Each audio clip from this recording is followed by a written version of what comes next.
안녕하세요. 매일 새로운 사연을 전해드리는 라디오, 데일리 라디오입니다. 사연 시작하겠습니다. 안녕하세요. 저는 3년 전 이혼을 한 이혼남입니다. 자녀가 모두 자란 뒤에 이혼을 한 사람들은 각자의 삶을 그대로 잘 사는 경우가 많은데요. 아직 아이가 어린 경우 재소송을 하게 되는 사람들이 많은 것 같습니다. 제가 이렇게 익명으로 사연을 쓰게 된 이유는 재소송을 준비하면서 기가 막힌 일들이 발생했기 때문인데요. 재소송은 흔하지만 여러 이혼 선배들의 이야기를 들어보면 저는 나름 아름답게 이혼을 한 케이스에 속하더군요. 대부분 이혼 소송 때 서로 극한의 대립을 합니다. 소송 기간 동안 서면에서는 서로를 악당처럼 묘사하면서 비난을 퍼붓고 조정실에서도 서로에게 큰 소리로 소리 지르며 싸우는 일이 허다합니다. 이혼이 된 이후에도 양육자 측에선 상대방에 대해 양육비 제대로 지급 안 하면 가만두지 않겠다며 으름장을 놓습니다. 비양육자 측에서는 애한테 조금이라도 잘못하면 가만두지 않겠다며 이를 갈지요. 주변을 보면 이렇게 서로 원한 감정을 계속 이어나가는 것이 일반적이더군요. 합의 이혼도 아니고 서로 미워하고 증오해서 재판까지 하면서 싸우고 이혼한 사람들이 협력과 양보가 잘 될 리가 없으니까요. 이후에도 상대가 잘하지 못하는 부분에 대해 새롭게 재소송을 거는 분들도 많습니다. 소송 거는 주제는 대부분 양육비 관련이거나 아니면 친권과 양육권을 가져오는 소송입니다. 양육비 지급을 하지 않은 경우도 소송이 되지만요. 시간이 흘러서 이혼 소송 당시보다 기준액이 올라 양육비의 조정이 필요한 경우에도 소송이 걸립니다. 반대로 아이가 학대당하고 있는 경우도 소송이 됩니다. 그리고 아이를 키우는 쪽이 재혼을 하게 되어 아이가 좋지 않은 대우를 받게 될 위험이 생기는 경우 소송이 진행되기도 하죠. 저도 합의 이혼이 아닌 소송으로 이혼하게 된 케이스라 아주 수월하지는 않았지만 다른 이혼 선배들에 비하면 정말 평화롭게 잘 이혼된 케이스입니다. 이런 제가 와이프를 처음 만나 결혼하고 이혼을 거쳐 최근 재소송을 생각하게 되기까지 발생한 사건들을 한번 풀어보려고 합니다. 저와 전 부인은 둘 다 최고의 명문대학을 졸업했어요. 저는 공대를 나왔고 금융기관 전산부서에서 근무를 하고 있습니다. 그리고 전 부인은 인문학을 전공해서 대기업에 취업을 했죠. 첫 만남은 지인을 통해서였는데요. 지인이 소개팅을 주선해줘서 아주 짧은 연애 기간을 거치고 결혼을 했습니다. 그리고 결혼한 지 6년 정도 지났을 때 도저히 전 부인과는 못 살겠다고 느껴서 이혼 소송을 걸게 됐습니다. 매일 저에게 여러 가지 트집을 잡아 싸움을 거는 전 부인에게 지쳤거든요.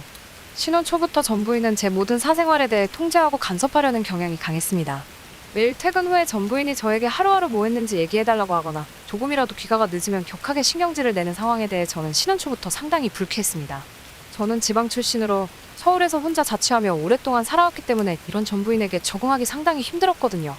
저와 동종업계에 종사하시는 분들은 알 겁니다. 밤이나 주말이나 휴일에 일하는 경우가 업무 특성상 많다는 것을요. 제 전 부인은 저를 전혀 이해해주려 하지 않고 혹시 다른 여성을 만나는 게 아닌지 의심을 해댔습니다. 전 부인도 대기업을 다니며 직장 생활을 하고 있다 보니 제 생활을 이해해줄 수 있을 것이라 생각했지만 전혀 그렇지 않았습니다. 전 부인은 제가 저녁에 늦게 들어오면 도대체 뭘 하다 들어왔는지 다 밝히라고 하고 핸드폰을 달라고 해서 통화 내역이나 카톡 내역을 전부 확인했습니다. 여자와 만나거나 통화한 흔적이 없음에도 불구하고 이미 다 지운 것이 아니냐면서 당신은 컴퓨터 전문가니까 핸드폰에서 간단하게 조작을 했을 거라는 추측성 발언까지 했습니다. 나중에는 제가 회사에서 회식을 한다고 해도 믿지 못하고 회식 장소에까지 실제로 찾아와 확인하는 일까지 벌였습니다. 결국 참다 못한 저는 더 이상 같이 살 수 없으니 이혼을 하자고 했습니다. 아직 자녀가 없는 상황이었습니다. 제가 이혼하자고 하니 전 부인은 갑자기 태도를 바꿔서 잘못했다고 사과하였고 심지어 울면서 무릎을 꿇고 빌기까지 했습니다. 정말 잘못했고 많이 반성하고 있으면 남편을 못 믿고 사생활을 침해한 점을 잘못했으니 용서해달라고 손글씨로 반성문을 써서 저에게 제출하기도 했어요. 전 부인이 이런 모습까지 보이자 마음이 약해져서 이혼 생각을 접었습니다. 그리고 전 부인은 곧바로 임신해서 첫째 아들을 낳았고 얼마 후에 다시 임신해서 거의 연년생으로 딸을 하나 더 낳았습니다. 아이 둘을 낳아 키우게 되니 이제 새로운 분쟁이 생겼습니다. 아이를 키워주는 장모와 관련된 분쟁이었어요. 저는 아버지가 대기업 엔지니어로 지방에서 편안하게 잘 사는 중산층 집안에서 남동생과 함께 자랐는데요.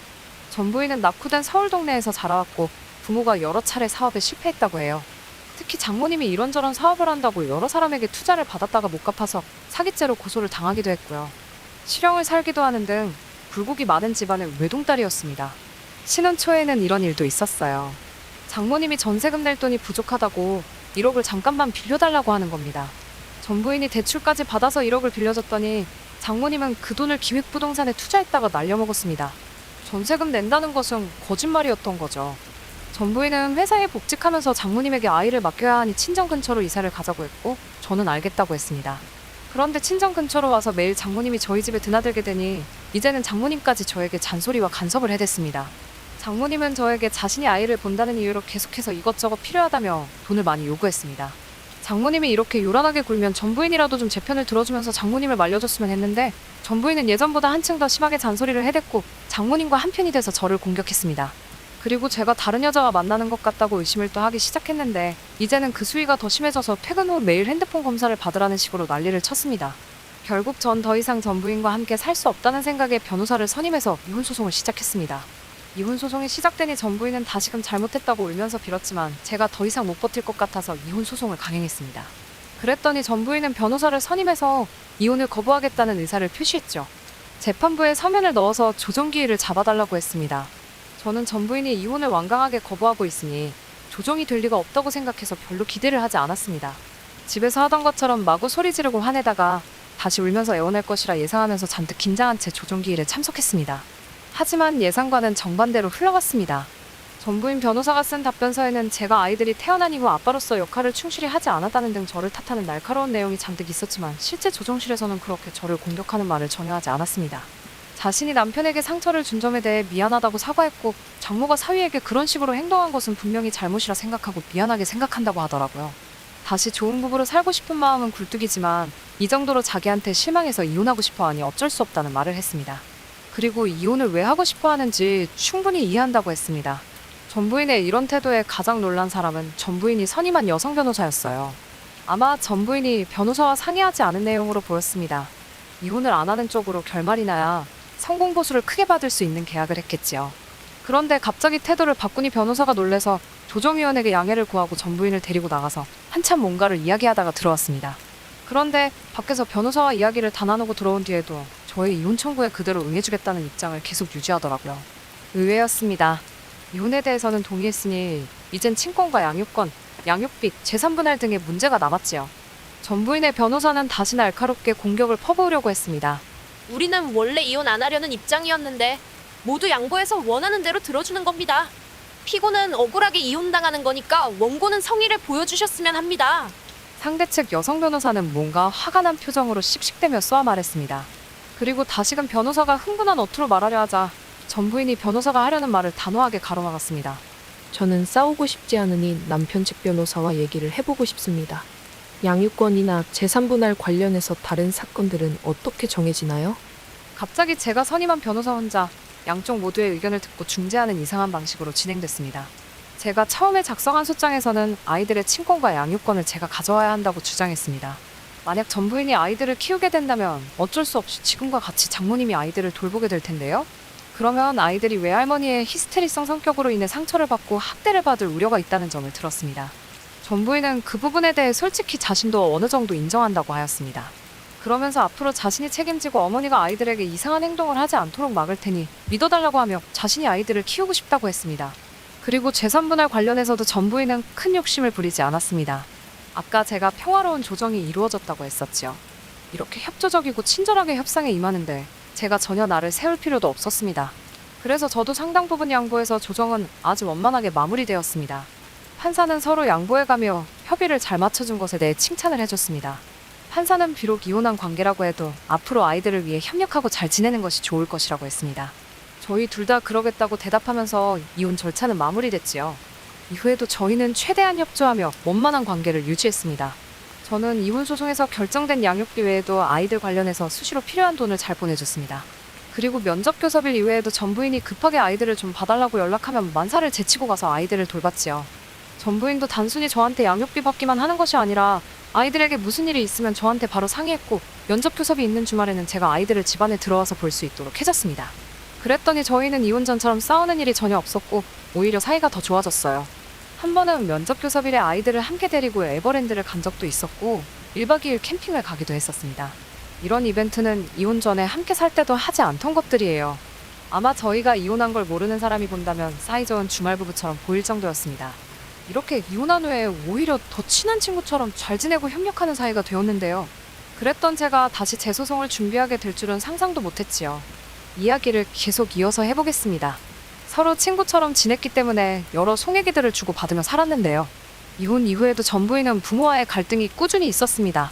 전부인은 자기 엄마와 아이를 돌보는 문제 때문에 계속 충돌했다고 해요.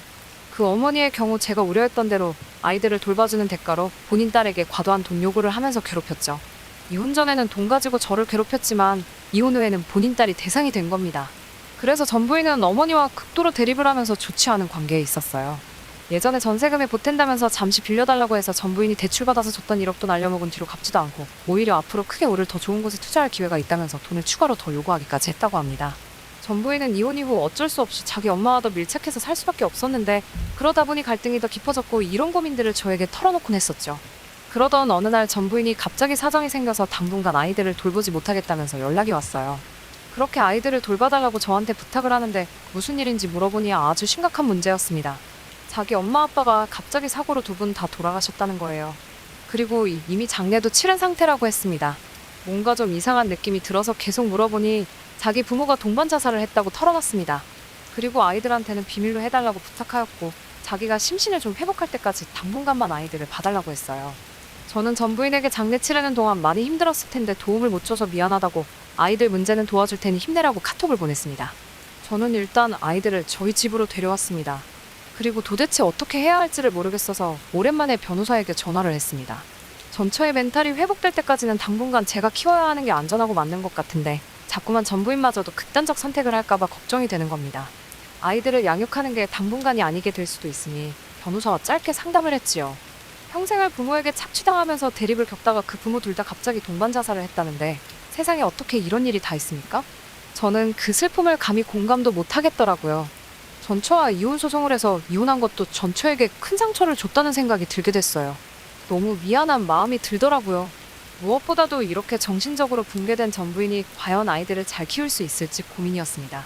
전 부인이 아들과는 사이가 좋지 않아서 자주 싸우면서 힘겨워했거든요. 혹시나 아이들에게 나쁜 영향을 줘서 아이들이 불행해지지 않을지도 걱정됐지요. 그래서 전 부인으로부터 친권과 양육권을 제가 가져오는 쪽으로 협의할까 고민이 되었어요. 하지만 섣불리 결정 내리지 못한 이유는 따로 있었습니다. 제가 재혼을 생각 중인 여자친구가 있었기 때문이었습니다. 이혼한 지 벌써 3년이 넘는 시간이 흘렀고 그동안 직장 다니면서 같이 회사 다니는 여자친구를 사귀게 되었거든요. 여자친구는 같은 직장의 동료 직원이었습니다. 제가 전처와 그동안 친구처럼 지내면서 외식하거나 에버랜드에 간 건 맞는데요.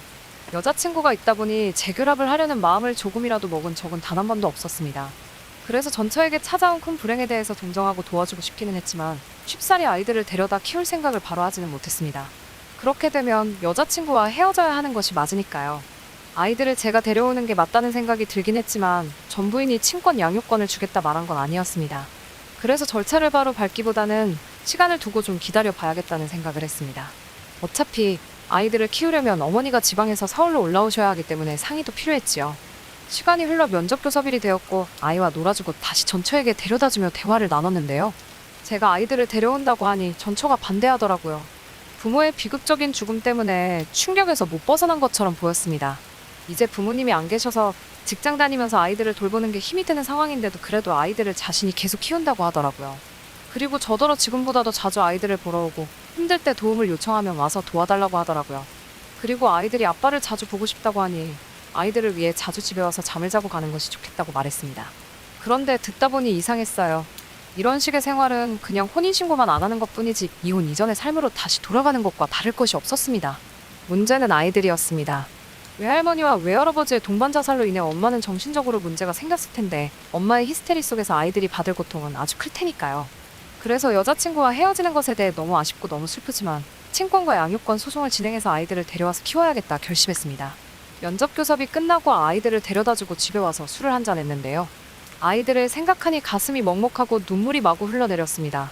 내가 둘이나 있는 주제에 무슨 재혼이고 무슨 새 출발인가 싶더군요.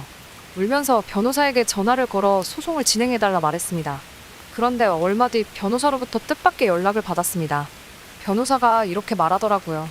제가 의뢰인님의 진술을 바탕으로 사건을 하나씩 정리해보던 중에 이상한 점을 하나를 발견했습니다. 전처분이 친정 근처를 떠나 이사한 뒤부터 유독 연락이 자주 왔었죠? 네, 맞습니다. 큰아이와 자기가 자꾸 싸운다며 중재해달라고 연락 오다가 큰아이만 좀 데려가라고 얘기했었죠. 그러다가 갑자기 부모님이 동반 자살을 하셨고요. 네, 맞습니다. 학군 좋은 곳으로 이사를 간다고 친정 근처를 떠난 직후에 갑자기 동반 자살인 것도 이상하고요. 이사하고 연락 빈도가 점점 심해지다가 갑자기 동반 자살을 했다고 연락 온 것도 이상합니다. 듣고 보니 이상하긴 하네요. 혹시 전부인 말고 의뢰인님은 최근 환경 변화가 있으셨나요? 있었습니다. 저도 이혼 후에 작은 원룸에서 살았는데요. 비슷한 시기에 20평대 아파트로 이사를 갔습니다. 여자친구가 자주 놀러 왔는데 어느 순간 비좁은 원룸이 불편하더라고요. 혹시 이 사실을 전부인에게 말하셨나요? 저희는 워낙 친구처럼 잘 지냈으니 물어보면 다 말했지요. 제가 의뢰인님이 모르고 계신 사실을 하나 알고 있습니다. 여자친구와 사이가 점점 깊어지려고 하는 그 시기에 전부인이 이런저런 핑계를 대면서 자주 연락을 했다는 건 재혼에 대한 회방일 가능성이 큽니다. 네, 저도 어느 정도는 그럴 거라 생각은 했습니다. 하지만 전처가 지금 심리적으로 불안하니 그럴 수도 있다고 생각해요. 아이들이 가장 중요합니다. 만약 전처분의 부모님이 살아계시다면요? 네? 제가 의뢰인님의 예전 이혼 소송 파일을 꺼내서 정리하다가 전처분의 부모님에 대해 메모한 부분을 발견했어요. 거기에는 전처분 부모님의 이름과 휴대폰 번호가 적혀 있었죠. 모친분 번호를 카카오톡에 추가해서 프로필 사진이 뜨는지 실험해봤습니다. 그랬더니 프로필 사진에는 노인 여성분이 뜨더군요. 아닐 수도 있으니 그 번호로 전화를 걸었습니다. 설마 노인 여성분이 전화를 받더라고요. 전처분 이름을 대며 어머니 되시는지 여쭤봤습니다. 맞다고 하더라고요. 이럴 수가요. 제가 변호사라고 소개했더니 자기 딸이나 의뢰인님으로부터 아이를 양육해준 대가로 돈을 얼마나 받아낼 수 있는지 법률 상담을 받고 싶어 하더라고요. 그래서 그냥 전화를 끊어버렸습니다. 어떻게 이런 일이 있나요? 부모가 동반 자살했다는 말은 거짓말입니다. 두 분이 연락하지 않는 것처럼 보이기는 하더라고요. 하지만 자살하지는 않았습니다. 전처분이 부모와 손절하고 이사간 시점은 의뢰인분이 여자친구와 아파트를 구해 나간 시점과 일치합니다. 의뢰인분이 전처분과 친구처럼 지내면서 서로 어떻게 지내는지 모든 것을 교류하다 보니 일어난 일이지요. 저는 전부인이 이렇게 극단적인 내용의 거짓말을 하고 연기를 했다는 사실을 알게 되니 충격에서 헤어나올 수가 없었습니다. 그냥 넋이 나가버린 것 같습니다. 그리고 저는 친권자와 양육권자 변경을 위한 소송을 하지 않기로 결정했습니다. 면접교섭을 하는 날 전부인을 만나서 거짓말을 모두 알고 있다고 말했습니다. 그리고 한 달에 서너 번 이상 아이를 보러 가던 면접교섭도 이제는 한 달에 한 번만 가겠다고 통보했습니다. 그리고 법원에서 결정되었던 금액보다 안 잊었던 양육비도 법원 결정 금액만큼만 송금하겠다고 했습니다. 전부인은 울면서 매달렸지만 저는 바로 뿌리치고 여자친구에게 돌아왔습니다. 전부인은 이제 태도를 바꿔서 재혼은 절대 안 되니 아이들 모두 데려가라고 전화와서 소리를 지르더라고요. 저는 이렇게 제 인생을 망치려 드는 전부인과 더 이상 상종하지 않기로 결심했습니다. 아이들은 한 달에 한 번만 만나고 있고 전부인과는 일절 연락을 끊었습니다. 아이들에 대한 대화도 나누지 않게 되었습니다. 아이들을 생각하면 너무 마음 아프지만 이혼 후에도 저를 올가매기 위해 거짓말까지 한 전부인을 용서할 수가 없더라고요. 지금은 여자친구와 계속 행복하게 관계를 유지하며 지내고 있습니다. 주변 이혼한 선배들도 저에게 잘했다고 하시더라고요. 이혼 자체는 가장 평화로웠지만 마무리는 아주 경악스러웠네요. 마음 약해지지 않은 것을 다행이라고 생각합니다. 청취자 여러분, 지금까지 들어주셔서 감사합니다. 사연은 여기까지입니다. 구독과 좋아요, 그리고 사연자분을 위해 여러분의 의견을 남겨주세요. 매일 새로운 사연을 전해드리는 라디오, 데일리 라디오였습니다.